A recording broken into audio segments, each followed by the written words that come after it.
पहला एफआईआर जो हमने लॉन्च किया है कल शाम देर गए, एफआईआर नंबर 7/2025, ये हमारी होकरसर वेटलैंड के बारे में है। इसकी कैरिंग कैपेसिटी 2014 के फ्लड्स के बाद कम हो गई थी,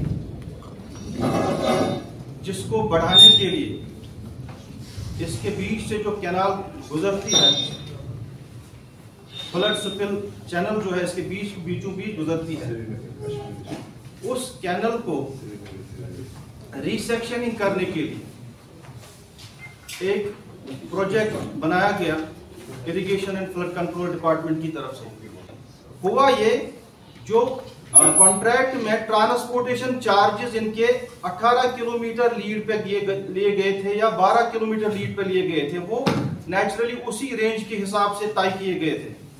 लेकिन जब इन्होंने ड्रजिंग करके इसी एरिया में मवाद फेंक दिया तो ट्रांसपोर्टेशन चार्जेस इनके कम हो गए।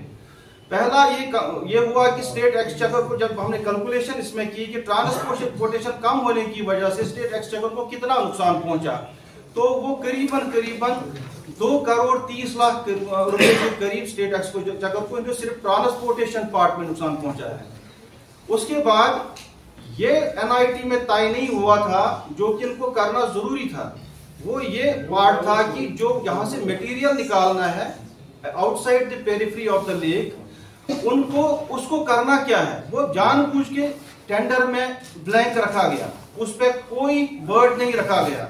वजह ये थी कि कंसर्न जो लोग थे उसके बाद इस सॉइल का लूट करके उसको महंगे दामों बेच के लोगों को फराहम करें।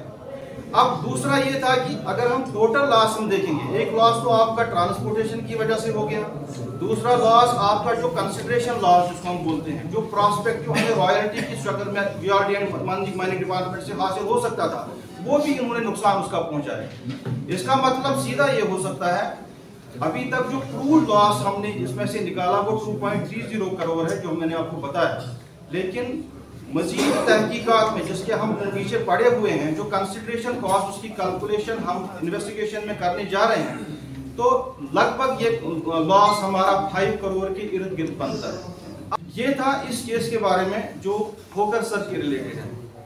अब एफआईआर नंबर 8 जो है, दूसरा एक एफआईआर जो आज रजिस्टर किया हुआ है 2025, ये लावडा के बारे में है, अर्सवाइल लावडा जो एलसीएम में आज है।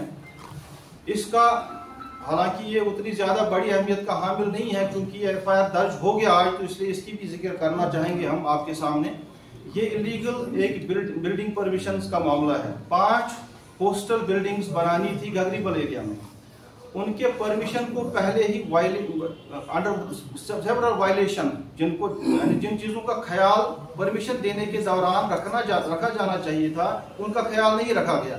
जैसे एक उसमें ये कंडीशन थी कि हर एक हॉस्टल के लिए आपको 3 कनाल के लिए 50, यानी लड़कियों का जो हॉस्टल बनना था उनके लिए 3 कनाल की जरूरत आपको होनी चाहिए थी। लेकिन किया क्या गया, इसको डाइल्यूट करके 2 कनाल बना दिया गया, तो टोटल में आपको 5 हॉस्टल्स के लिए 15 कनाल दरकार थे, लेकिन आपको परमिशन मिल गया 12 कनाल पर ही। लेकिन और परमिशन भी मिली भगत की वजह से 2 फेजेस में दिया गया। पहले 3 हॉस्टल का दिया गया, उसके बाद during connivance with the custodian department बाकी 2 हॉस्टल्स का भी परमिशन दे दिया गया। ये उसकी एक वायलेशन है। दूसरा जो अप्रूव्ड प्लान थी 5 बिल्डिंग का, उसको वायलेट किया गया। हॉस्टल्स का परमिशन था, लेकिन होटल्स तामीर हुए, नंबर ऑफ रूम्स उसमें बढ़ा दिए गए, और टोटल स्ट्रक्चर जो अप्रूव्ड प्लान के हिसाब से उसको वायलेट किया गया।